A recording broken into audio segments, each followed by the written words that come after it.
Live gikan sa Bukirang Barangay sa Kasili sa Konsolasyon sa Amihanang Subo, kini si Leo Lastimosa. Magpasalamat sa makausapag kipadayon sa inyong tagsa-tagsa ka mga Pinoyanan.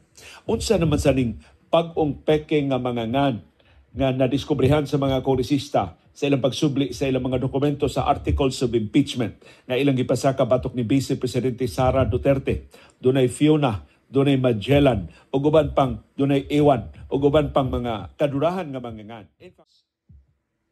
Lahi sa family daghang hearing murag way effect kay wa may napriso nga mga principal perpetrators. If naman gani mga small fish ra. Natay listener sa Michigan, sa Estados Unidos, iyangan ang halin sa Cubao. Nindot sa ning imong ngan. Si Zing Salvador, ang BP Spertay Ragida. Si Rener Arsua, naasad kuno nasa sa lista ni Jose Pidal. Ito kini mga alias sa mga ngan. Sa una pa man ang alias sa mga ngan. Si Vincent Sato Lapot. Remember Jose Pidal. Si Erlinda Alsola, unta dili makadaog ang pro Duterte nga senators kay delikado. Si Noel Berdin na sa Babag, Lapu-Lapu City.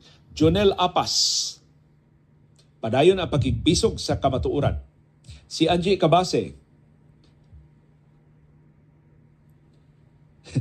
mato ni halin sa Cubao. Kadugayan, hasta Turagsoy, maapil na sa lista ni VP Sara.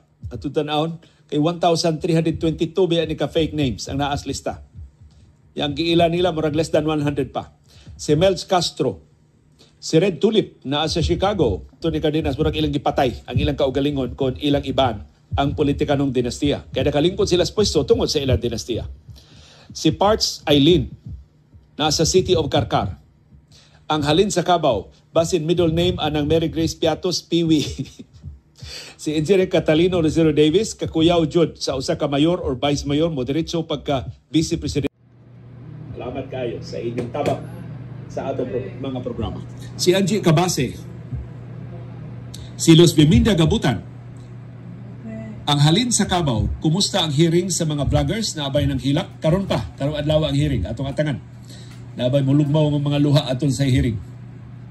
I-live stream ba ko na pangitaa sa TRICOM sa House of Representatives. So i-search lang House of Representatives na diya ang mga tanang schedule nga hearings. Karong adlaw. Usually kanin mag-una kay daghan ka ng viewers ang hearing sa TRICOM. Si Councilor Alan Borbajo sa Mandawi City.